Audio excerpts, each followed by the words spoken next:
श्री गुरुदत्तात्रेय श्रीपाद श्री वल्लभाय नमः. श्री गुरुचरित्र अध्याय 13वा. श्री गणेशाय नमः. श्री सरस्वते नमः. श्री कुलदेवताय नमः. श्री गुरुभ्यो नमः. नामधारक शिष्याने सिद्धमुनींच्या चरणांना वंदन केले आणि तो विनंतीपूर्वक म्हणाला, सिद्धमुनी, आपला जय जयकार असो. आपण आम्हाला या भवसागरातून पार करणारे आहात. आपण दिलेल्या ज्ञानामुळे माझ्या मनात प्रकाश पडला आणि ते स्थिर झाले. श्री गुरुचरित्र रूपी अमृत सेवन केल्यामुळे वाढलेली तहान भागविण्याकरता आपणच समर्थ आहात. हे गुरुचरित्र तुम्ही विस्तारपूर्वक सांगत आहात, तरीही माझ्या मनाचे अजून समाधान होत नाही. माझ्या उपेक्षा अधिकच वाढत्या झाल्या आहेत.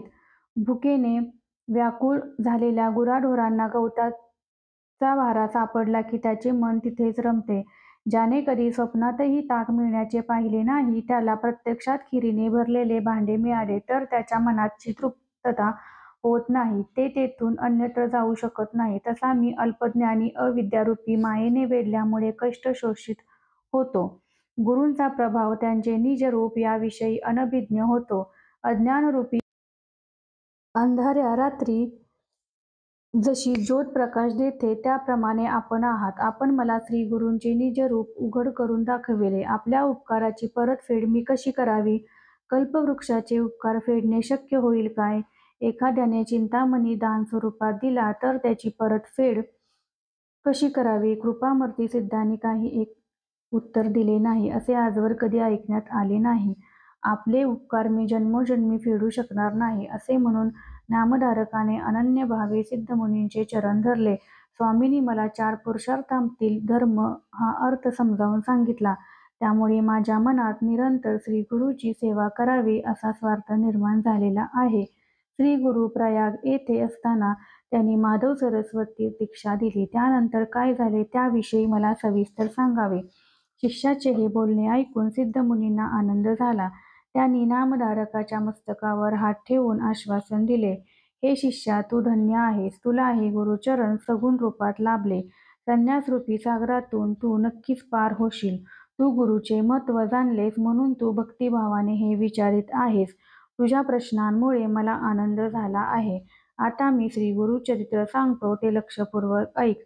माधवाला उपदेश दिल्यावर श्री गुरु काही काळ तेथेच राहिले होते. तेथे असताना त्याची कीर्ती सर्वत्र पसरली. त्यांचे अनेक शिष्य झाले. त्यातील माधव सरस्वती हा मुख्य शिष्य होय. त्या सर्वांची नावे सांगत राहिल्यास ग्रंथाचा विस्तार वाढेल, म्हणून त्यातील मुख्य 7 नावे आहेत ती सांगतो.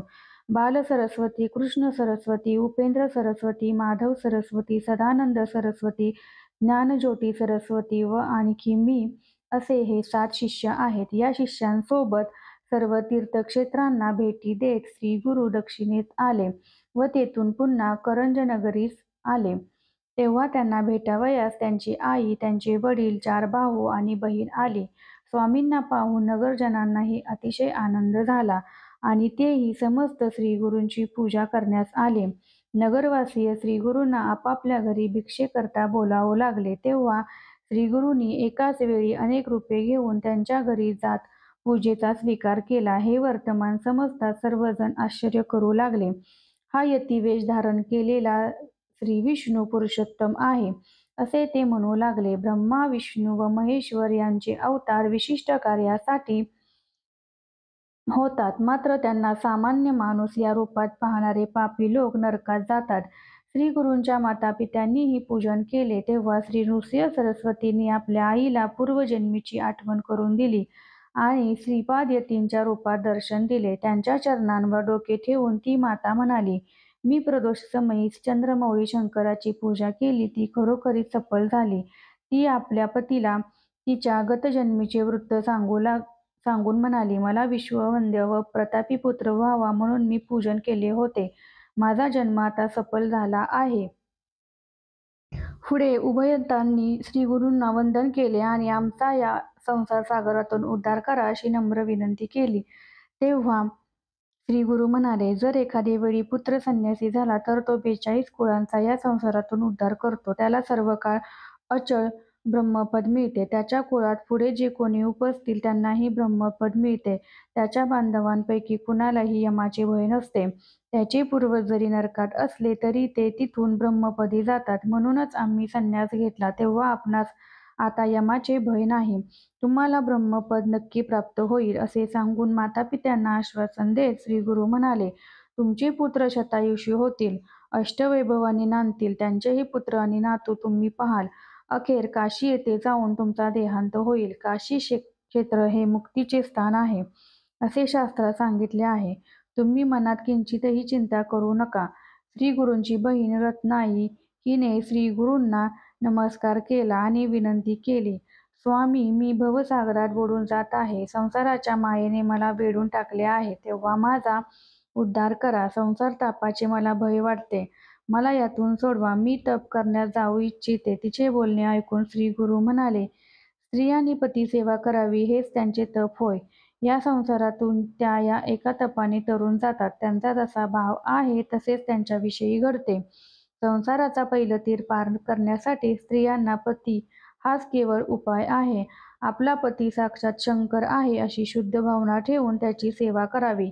असे करणाऱ्या स्त्रियांचा उद्धार होतो अशी ग्वाही वेदपुराणे देतात. त्यामुळे तू खंत करू नकोस. तुलाही सद्गती प्राप्त होईल. तेव्हा ती हात जोडून म्हणाली, सद्गुरू, आपण मला ब्रह्मज्ञान द्यावे अशी विनंती आहे. आपण भूत भविष्य जाणता तेव्हा माझे प्रारब्ध कसे आहे ते कृपया सांगावे आणि मला उपदेश द्यावा. तेव्हा श्रीगुरू तिला म्हणाले, तुला तप करावे अशी इच्छा आहे खरी, मात्र तुझे संचित पाप तुला भोगावे लागेलच. तू पूर्वजन्मी एका गायीला लाथेने मारलेस आणि शेजारच्या स्त्रियात व पुरुषात भांडणे लावलीस. त्या पापामुळे तुला अनेक बाधा आहेत. तू गायीला लाथ मारलीस त्यामुळे तुला कोढ होईल. तू स्त्री पुरुषांमध्ये भांडणे लावलीस म्हणून तुझा पती तापसी होईल व तुला टाकून सोडून देईल.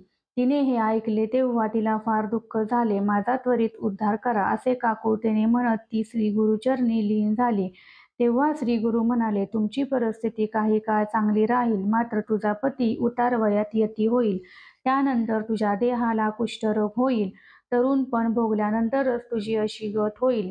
तुझ्या देहाचा अंत होण्याची वेळ येईल तेव्हा माझी व तुझी भेट घडेल. तेव्हा तुझे पाप जळून जाईल. ही भेट कोणत्या क्षेत्रात होईल ते सांगतो. दक्षिण देशात भीमा नदीच्या काठावर पापनाशन तीर्थ आहे. तुझी वाईट अवस्था झाली की तू त्या तीर्थावर जा. अमरजा व भीमा यांच्या संगमावरील गंधर्वपूर जे गाणगापूर हे ते क्षेत्र फार प्रसिद्ध आहे. तिला असे सांगून श्रीगुरू दक्षिण देशी जाण्यास निघाले. जेथे गौतमी नदीचा उगम होतो त्या त्र्यंबक क्षेत्रात ते आले. ज्या नाशिक क्षेत्राचा महिमा पुराणात वर्णन केला आहे त्या प्रख्यात नाशिक क्षेत्री ते पोहोचले. या तीर्थाचा महिमा सांगावा म्हटले तर कथेचा विस्तार वाढेल, म्हणून मी थोडक्यात सांगतो. या गौतमी नदीचा महिमा अपार आहे. ब्रह्मांडाच्या बाहेर जे आवरणोदक आहे तेच तिचे उगमस्थान आहे. पूर्वी शंकराने जेव्हा गंगा त्याच्या जटांमध्ये बंद करून ठेवली तेव्हा सर्व ऋषींनी एकत्र येऊन विचार केला. ब्रह्मर्षी गौतम हा मोठा तपस्वी असून त्याने प्रथम आश्रमाजवळ भातशेती करणे सुरू केले. पूर्वी सर्व मुनी साडी पिकवत असत. ते सर्व चांगले मंत्रवेत्ते होते असे ते समस्त ऋषी एकत्र विचार करू लागले. गौतम ऋषी महान आहे. तो शंकरांचा श्रेष्ठ भक्त आहे. त्याला जर आपण साकडे घातले तर तो आपल्यासाठी गंगा भूमंडळावर आणेल आणि आपल्या सर्वांना गंगा स्नानाचे पुण्य मिळेल. श्लोकार्थ जी गती आजन्म ब्रह्मचारी मुनींना कोट्यावधी वर्षे तप केल्यानंतर मिळते ती गती केवळ गौतमी नदीत स्नान केल्याने मिळते. म्हणून गौतमी नदीला प्रयत्नपूर्वक भूमंडळी आणण्यासाठी आपण गौतमाला गळ घातली तर तो गंगा आणील आणि आपल्याला लाभ होईल असा विचार करून त्यांनी मंत्रबळाने दुर्वापासून एक गाय निर्माण केली. ती संवस्त गाय त्यांनी गौतमाच्या शेतातील तांदूळ खाण्यासाठी पाठवली. गौतम अनुष्ठानास बसले होते. त्यांनी गाय पाहिली. तिला हाकलण्यासाठी त्यांनी बसल्या जागेवरून दर्भ फेकला. तेव्हा त्या दर्भाचे अस्त्र झाले. ते वज्रास्त्र गायीला लागल्यामुळे ती मरण पावली. गौतमाच्या हातून गोहत्या घडली. तेव्हा सर्व ऋषी जमले आणि म्हणू लागले, गौतमा, तुझ्या हातून घडलेल्या या पापाला प्रायश्चित एकच. तू गंगा पृथ्वीवर आण. त्याशिवाय पापक्षालन होणार नाही. गौतमाने 1000 वर्षे तप केले तेव्हा शंकर प्रसन्न झाला आणि गौतमाला वर माग असे म्हणाला. गौतम म्हणाला, सकल चराचरांचा उद्धार करण्यासाठी मला पृथ्वीवर गंगेची आवश्यकता आहे. तेव्हा मला गंगा प्राप्तीचा वर दे. गौतमाच्या विनंतीला मान देऊन शंकराने गंगा पृथ्वीवर पाठवली. मनुष्याचे पाप क्षालन करण्यासाठी गौतम तिला भूतलावर घेऊन आला. अशी ही भगीरथी गंगा, तिचे सामर्थ्य वर्णन करण्यास कोण सामर्थ्यशाली आहे? याच कारणाने श्री गुरु गौतमी तटास आले तेव्हा नामधारका लक्षपूर्वक आई गौतमीच्या तीरावर तीर्थयात्रेच्या योगाने लोकांवर कृपा करण्यासाठी श्री गुरु संचार करू लागले. यात्रा करीत असता ते मंजरिका येथे आले. तिथे माधवारण्य नावाचा एक मुनी श्री नृसिंह सरस्वतीची मानस पूजा करीत असे. त्यांना प्रत्यक्ष पाहिल्यावर माधवारण्यास ते मानस मूर्तीप्रमाणेच आहेत असे दिसले. श्री गुरूंची मूर्ती समोर आल्याचे पाहून तो चकित झाला. त्याने श्री गुरूंना नमन केले आणि त्यांची स्तुती केली. श्लोकार्थ. ज्याचे दिव्य चरणयुगल गोदावरी नदीकाठी निरंतर स्थित आहेत आणि जो गोदावरीच्या उत्तर तीरावरील स्थानात नेहमी वास करतो, तो लक्ष्मी समीप श्रीराम आपणच आहात असे म्हणत माधवारण्याने श्री गुरूंची स्तुती केली. तेव्हा श्री गुरु संतुष्ट होऊन त्याला म्हणाले. श्लोक. योगातील सृष्टीमार्ग, स्थितीमार्ग आणि संहतीमार्ग यापैकी स्थितीमार्गाचा अधिकार विविध उपायाने तू शोधित आहेस, तर मी तुला माझा अभ्युदय करणारा मार्ग दाखवितो. असे म्हणून श्री गुरूंनी त्याला आश्वासन दिले आणि आपले निजरूप दाखविले. श्री गुरूंचे निजरूप पाहून माधवारण्याचे समाधान झाले. तो हात जोडून श्री गुरूंची नाना प्रकारे स्तुती करू लागला. हे परमपुरुषा जगन्नाथा, आपण सामान्य लोकांसाठी मानव देहात असूनही प्रत्यक्षात त्रयमूर्तीचा अवतार आहात. तू विश्वाचा तारक आहेस, म्हणूनच तू पृथ्वीवर अवतार घेतलेला आहेस. तुझ्या चरणांचे दर्शन घडवून तू आम्हाला कृतार्थ केले आहेस. त्याप्रमाणे त्या तपस्व्याने श्री गुरूंची स्तुती केली असता श्री गुरूंनी त्यांना आश्वासन दिले आणि म्हणाले, तुझ्या मंत्राची सिद्धता झाली आहे. आता तुला सद्गती निश्चित आहे. तुला ब्रह्मलोक नक्कीच प्राप्त होईल. तू मनात नित्य नृसिंहाची पूजा करतोस, ती तू प्रत्यक्षात करशील याविषयी मनात शंका धरू नकोस. त्याला असे सांगून श्री गुरु पुढे गंगेच्या गोदावरी तीरावरील वासर ब्रह्मेश्वर नामक मोठ्या क्षेत्रास आले. तेथे शिष्यांसह श्री गुरु गोदावरी नदीत स्नान करीत होते. त्यावेळी तिथे एक ब्राह्मण आला. त्याला पोटशूळ होता. तो वेदनेने विव्हळत नदी तीरावर गडबडा लोळत होता. त्याचा प्राण आत्ता जाईल की काय असे वाटत होते. त्याची पोटदुखी फार तीव्र होती. तो उपाशीच राहत असे. जेवल्यावर त्याच्या पोटात कळा येऊन ते दुखत असे. म्हणून तो ब्राह्मण फक्त फळे खात असे. अन्नाचे आणि त्याचे जणू काही वैर होते. अन्न खाल्ले की त्याला प्राणांतिक वेदना होत असत. महिना 15 दिवसांनी तो अन्न घेत असे, मात्र पोट दुखणे थांबत नसे. हे दुःख त्याने फार दिवस सोसले.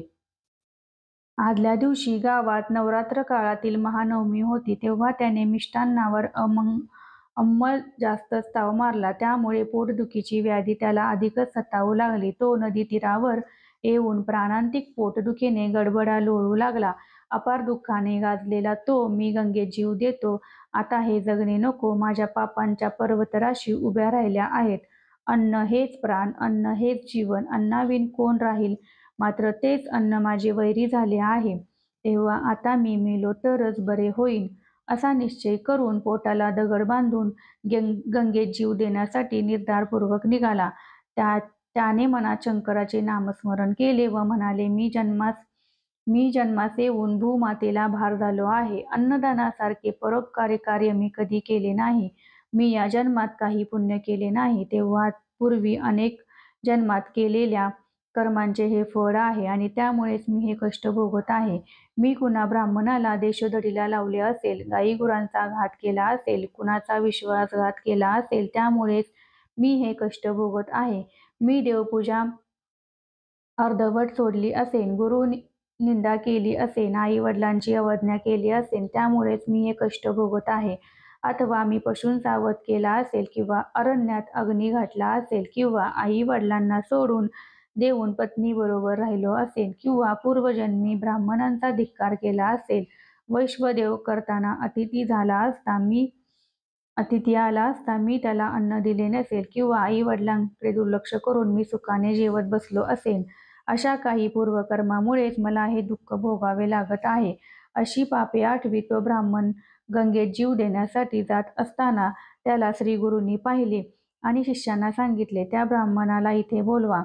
त्याला लवकर आणा. जा. तो व्यर्थ जीव देत आहे. आत्महत्या हा मोठा दोष आहे. तो कोणाचा कोण आहे ते विचारा बरे. श्रीगुरूंचे सांगणे ऐकून शिष्य धावत गेले आणि त्यांनी त्या ब्राह्मणाला गंगेच्या पात्रातून बाहेर काढून श्रीगुरूंसमोर आणले. अनाथांचे कल्पतरू आणि दुःखितांचे कृपासागर अशा त्या श्रीगुरूंनी त्या दुःखी ब्राह्मणाला विचारले, अरे व्यर्थ प्राणत्याग का करतोस? आत्महत्येत मोठे पाप असते. काय झाले ते आम्हाला सांग. ब्राह्मण म्हणाला, यतिश्रेष्ठा, मला विचारून काय उपयोग होणार आहे? मी जन्मास आलो, मात्र उगीचच या भूमीला भार झालो आहे. मी महिना 15 दिवसांनी भोजन करतो, तरी उदरव्यथेने हैराण होऊन जातो. मला पोटदुखीची व्यथा सहन होत नाही, म्हणून मी प्राणत्याग करीत आहे. स्वामी, कसे सांगू? अन्न हेच माझे शत्रू झाले असता मला वाचविण्यात काय अर्थ? सर्व शरीर हे अन्नापासूनच बनलेले असते. त्यामुळे जगलो बसलो तरी काय उपयोग? श्री गुरु त्याला म्हणाले, तुझी व्यथा गेली असे समज. माझ्याजवळ औषध आहे. क्षणभर थांब, मी सांगतो. तू मनात संशय धरू नकोस, अंतःकरणात भय बाळगू नकोस. तुझे दुखणे पळून गेले असे समज. मनसोक्त भोजन कर. श्रीगुरूंचे वचन ऐकून तो ब्राह्मण मनातून शांत झाला. त्याने श्रीगुरुचरणी माथा टेकवून त्यांना वंदन केले. तेवढ्यात त्या गावातील एक अधिकारी ब्राह्मण तेथे गंगा स्नानासाठी आला. त्याने श्रीगुरूंस पाहिले आणि मोठ्या भक्तिभावाने त्यांच्या चरणी वंदन करून तो काया वाचा मनाने श्रीगुरूस चरण आला. त्याला आश्वासन देत श्रीगुरूंनी त्याला त्याचे नाव, राहण्याचे स्थान वगैरे माहिती विचारली. तेव्हा त्या ब्राह्मणाने आपले गोत्र कौंडिण्य असून आपण आपस्तंभ शाखेचे आहोत असे श्रीगुरूंना सांगितले. माझे नाव सायमदेव असून मी कडगंजी येथे राहतो. यवनाच्या सेवेत राहून मी माझा उदरनिर्वाह करीत आहे. या गावात मी वर्षभर अधिकारी म्हणून राहत असून आज माझ्या दर्शनाने मी धन्य झालो.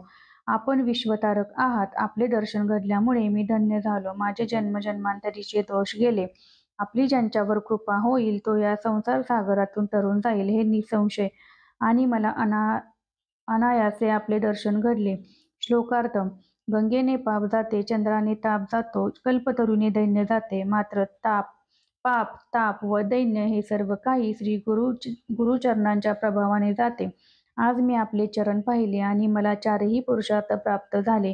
अशी स्तुती करून त्याने पुन्हा एकदा श्री गुरुचरण धरले. तेव्हा जगद्गुरूंनी त्याला आश्वासन रूपाने उपदेश केला. श्री गुरु म्हणाले, मी जे सांगतो ते ऐक. या ब्राह्मणाला पोटशूळ आहे. तो जीव देण्यास निघाला आहे. याची व्याधी बरी होईल असे औषध मी तुला सांगतो. याला तुझ्या घरी घेऊन जा आणि त्याला मिष्टान्न खाऊ घाल. तो जेवला की त्याची व्याधी शिल्लक उरणार नाही. याला लवकर घेऊन जा. याला फार भूक लागली आहे. श्री गुरूंचे हे बोलणे ऐकून सायमदेव हात जोडून सांगता झाला. परंतु भोजन घेतल्यावर या ब्राह्मणाचे प्राण जाण्याचा प्रसंग येतो. हा काल 1 महिन्यानंतर जेवला. तेवढ्याने त्याचे प्राण जात होते. आता मी याला आणखी जेवू दिले तर ब्रह्महत्या घडेल. तेव्हा श्री गुरु सायमदेवाला म्हणाले, मी याला औषध देतो. याला अनरसे व उडदाचे अन्न तसेच दुधाची खीर खायला घाल. त्याने हे अन्न खाल्ल्यास त्याचे दुखणे समूळ जाईल. शंका धरू नकोस. याला लवकर घरी घेऊन जा. श्री गुरु वचनांचा स्वीकार करून त्यांना चरणवंदन करून सायमदेव गुरूंना आपणही भिक्षेसाठी यावे अशी विनंती करता झाला. श्री गुरूंनी त्याच्या आमंत्रणाचा स्वीकार केला. सिद्धमुनी म्हणाले, नामधारक शिष्यापुढे काय झाले ते ऐक. त्यावेळी आम्ही सर्व शिष्य आणि उदरव्यथा असलेला ब्राह्मणही सोबतच होतो. श्री गुरु सायमदेवाच्या घरी भिक्षेसाठी गेले. तेव्हा त्याच्या घरी यथायोग्य पूजोपचार झाले. मात्र एक नवल घडले. सायमदेवाच्या पतिव्रता स्त्रीचे नाव जाखाई होते. उभयतांनी श्री गुरूंची षोडोपचारे पूजा केली. तसेच आम्हा शिष्यांचीही त्याप्रमाणे पूजा केली. श्री गुरु पूजेचे विधान त्यांनी मोठे नवलाचे आणि गुढार्थाने केले. त्यांनी प्रत्येकासाठी वेगवेगळे रक्तवर्ण मंडळ केले. नाना रंगाच्या रांगोळ्या घातल्या. पंचरंगी चित्रवल्ली काढल्या. अष्टदल कमल काढले. विधिवत संकल्प केला. चरणवंदन केले. साष्टांग नमन केले आणि श्री गुरूंचे चरण आपल्या सर्वांगावरून फिरवले. श्री गुरूंसाठी चित्रासन मांडले. त्याचप्रमाणे इतरांसाठीही आसने मांडली. मंडलाचरण विधी केला. पुष्पगंध अक्षता वाहिल्या. नंतर श्री गुरुचरणांना षोडोपचारे स्नान घातले. पंचामृतादी स्नान आणि रुद्रसूक्त मंत्रासह अभिषेक केले. सायमदेवाने श्री गुरुचरणांची षोडोपचारी पूजा करून चरणतीर्थ घेतले. नंतर त्या चरणतीर्थाची यथाविधी पूजा केली. त्यावेळी वाद्ये वाजवण्यात आली आणि निरांजन ओवाळून आरती म्हटली. नंतर पती पत्नी उभयंतांनी पुन्हा एकदा विधीनुसार भक्तिभावाने षोडोपचारे गुरुपूजा केली. मंत्रघोष करीत श्रीगुरूंची ओवाळणी व आरती केली आणि पुष्पांजली अर्पण केली.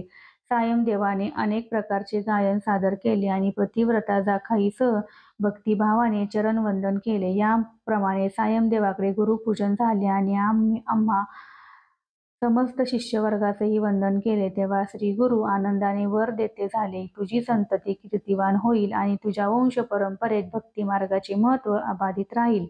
तुला श्रीगुरूंचे मनोगत कळते. तुझी गुरुभक्ती फळाला येईल आणि तुझा वंश विस्तार होऊन पुत्रपौत्रांसह सुख नांदेल, असे म्हणून त्यांनी आनंदाने सायमदेवाला आशीर्वचन दिले. यजमानाने पुढे नमनपूर्वक भोजनपात्रे मांडली. त्यात अनेक प्रकारची पक्वान्ने, अनारसे, उडदाचे पदार्थ, अष्टविध पक्वान्ने साखरेसहित वाढली.